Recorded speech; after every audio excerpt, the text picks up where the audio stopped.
छोटे से गांव में ठाकुर का परिवार रहता था। गांव में ठाकुर के परिवार का काफी नाम था, लेकिन घर के मालकिन सुमित्रा का स्वभाव काफी कड़वा था। सुमित्रा का एक बेटा था, अजय, जो शहर में नौकरी करता था। वह कभी कभार ही अपने घर आता था। अजय की शादी हो चुकी थी। अजय और प्रिया की शादी को कुछ साल हो चुके थे। प्रिया की दो बेटियां थीं। दोनों बेटियों को प्रिया बहुत प्यार करती थी। सुमित्रा को प्रिया पसंद नहीं थी। वह अपनी बहू को हमेशा ताने कसती, उसे नीचा दिखाती। लेकिन आज तक प्रिया ने कभी भी अपनी सास का बुरा नहीं माना। प्रिया भगवान गणेश को बहुत मानती थी। उसके मन में भगवान गणेश के लिए बचपन से ही विशेष स्थान था। वह रोज सुबह जल्दी उठती, भगवान गणेश की पूजा अर्चना करती और फिर घर के कामों में लग जाती। जब भी सभी लोग खाना खाने आते, प्रिया की सास हमेशा खाने में कमियां निकालती थी। कभी तुम्हें खाना नहीं बनाने आता, और कभी इसमें नमक ज्यादा है। अजय प्रिया से कह रहा था, प्रिया, यदि तुम्हें माँ का गुस्सा लगा तो मैं माँ से बात करूंगा। प्रिया अजय से कहती है, अरे यह हमारे बीच की बात है। सास बहू में छोटे मोटे झगड़े होते रहते हैं।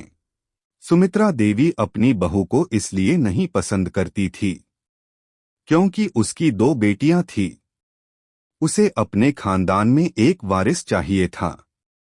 वह अक्सर अपनी पोतियों को डांटती रहती थी, उनसे प्यार से बात तक नहीं करती थी। गणेश चतुर्थी का त्योहार आने वाला था। मंदिरों में काफी भीड़ लगी हुई थी।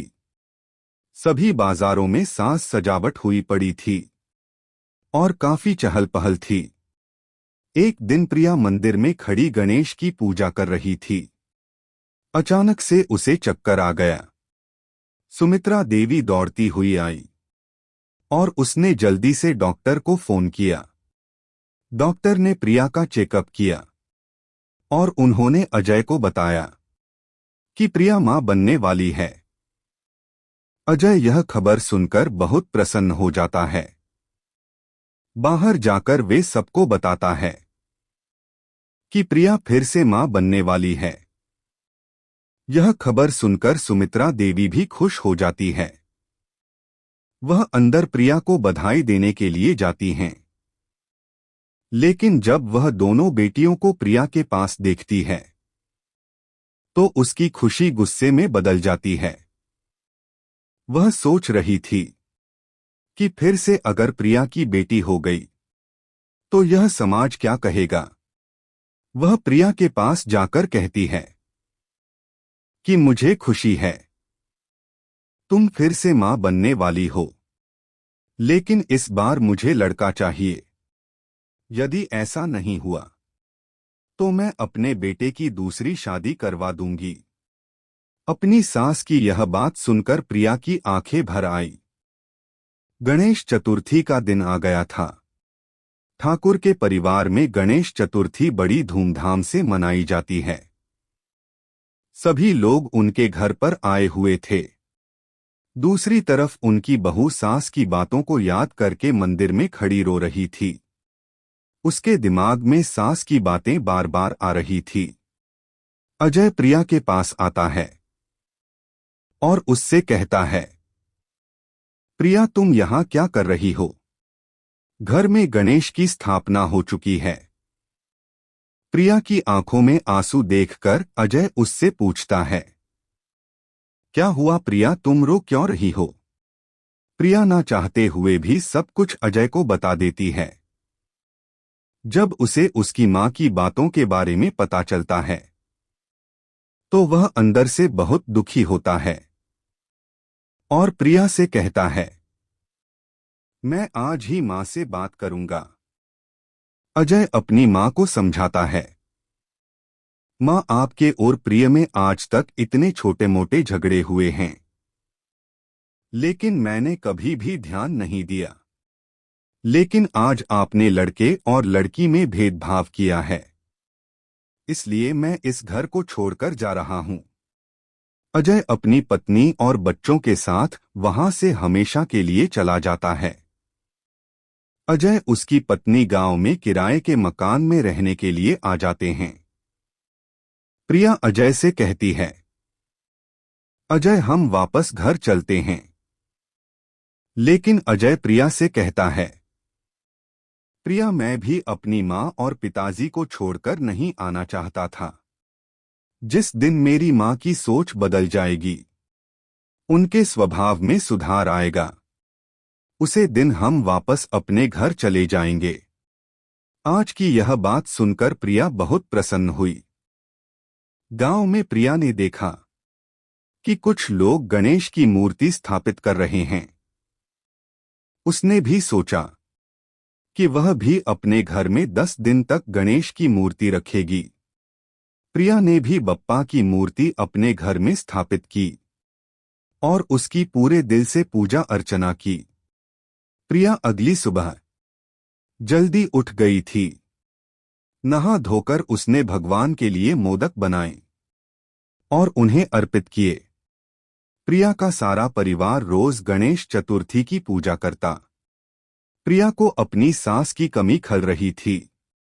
भले ही प्रिया की सास उसके साथ बुरा बर्ताव करती थी, इसके बावजूद वह अपनी सास को अपनी मां के सम्मान मानती थी। दूसरी तरफ सुमित्रा को अपने बेटे की याद आ रही थी। वह दिन रात उसके बारे में ही सोचती रहती। लेकिन एक तरफ वह प्रिया के लिए प्रार्थना कर रही थी कि भगवान उसको संतान में लड़का दे। फिर वह अगली बार बप्पा की मूर्ति और धूमधाम से लाएगी। धीरे धीरे 10 दिन बीत गए और फिर गणेश विसर्जन का दिन आ गया। प्रिया की आंखों में आंसू थे। अच्छे प्रिय को समझा रहा था कि यदि इस बार अगर हम बप्पा को हंसते हुए विदा करेंगे, तभी तो वह अगले साल फिर से हमारे घर आएंगे। अजय और प्रिया हंसते हंसते बप्पा की विदाई करने जाते हैं। विदाई करके जब वह दोनों अपने घर वापस लौटकर आते हैं, तो प्रिया को वहीं जा बप्पा की मूर्ति स्थापित थी। वहां पर एक सोने का सिक्का दिखता है। यह बात वह अजय को बताती है। अजय प्रिया से कहता है कि तुम्हारी भक्ति से गणेश भगवान ने खुश होकर तुम्हें यह तोहफा दिया है। इसे अब हमेशा अपने पास रखना। कुछ महीनों बाद प्रिया के डिलीवरी का समय आ जाता है। अजय दौड़ता हुआ डॉक्टर को फोन करता है और वह गाड़ी में प्रिया को अस्पताल लेकर जाता है। प्रिया का अंदर ऑपरेशन हो रहा था। अजय ने अपने माता पिता को फोन करके बुला लिया था। सुमित्रा और उसका पति दौड़ते हुए अस्पताल आते हैं। अस्पताल जाने से पहले सुमित्रा भगवान के सामने प्रार्थना कर रही थी।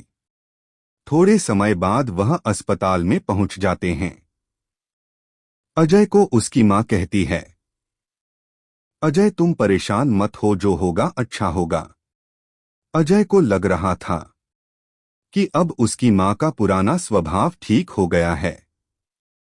उनमें भेदभाव की भावना खत्म हो गई है।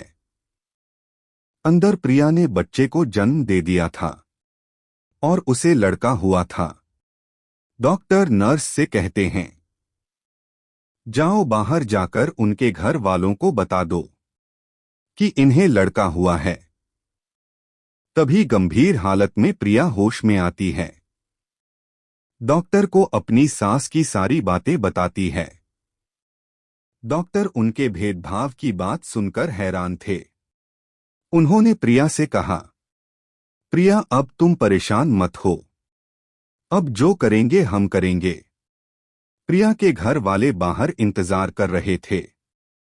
डॉक्टर बाहर आते हैं और अजय के घर वालों को कहते हैं, मुबारक हो, आपके घर में लड़की ने जन्म लिया है। यह बात सुनकर अजय और उसके पिता बहुत खुश हुए। लेकिन इस बात का सुमित्रा को बहुत बड़ा धक्का लगा था। प्रिया की मां गुस्से से डॉक्टर से कहती है कि हमें लड़की नहीं लड़का चाहिए था, हमारे घर का चिराग। तभी अंदर से नर्स आती है। नर्स सुमित्रा से कहती हैं, क्या आपको पता है कि आज समाज स्त्री की वजह से ही आगे बढ़ रहा है। अगर आपकी माता ने भी आपकी जगह लड़का मांगा होता तो आप आज यहां ना होती। अगर ऐसा ही हर कोई लड़का लड़की में भेदभाव करने लगा तो यह समाज कभी आगे नहीं बढ़ेगा। सुमित्रा शर्मिंदा हो गई। उसकी आंखें नीचे हो गई। उसे एहसास हुआ कि उसने आज तक बहू को कितना परेशान किया है लड़के की वजह से।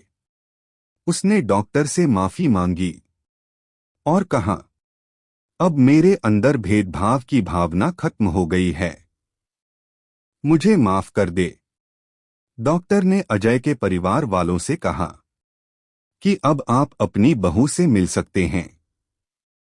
सुमित्रा अंदर जाकर अपनी बहू से हाथ जोड़कर माफी मांगती है। बहू, मुझे माफ कर दो, मैंने तुम्हारा दिल दुखाया है। वहीं पर अजय उसके पिता भी आ जाते हैं। सुमित्रा कहती है, लाओ मुझे अपने घर की सबसे छोटी पोती को पकड़ाओ। प्रिया अपनी सास से कहती है, मां जी, पोती नहीं पोता। सुमित्रा को और अजय को प्रिया पर हैरानी होती है। प्रिया कहती है, हाँ मां जी, मेरे लड़की नहीं लड़का हुआ है। यह सब मैंने और डॉक्टर ने आपको सबक सिखाने के लिए किया था, ताकि आपके अंदर से भेदभाव की भावना हमेशा के लिए खत्म हो जाए। सुमित्रा अपने पोते को गोद में लेकर खिलाती है। इस तरह प्रिया ने अपनी सास के व्यवहार को बदल दिया।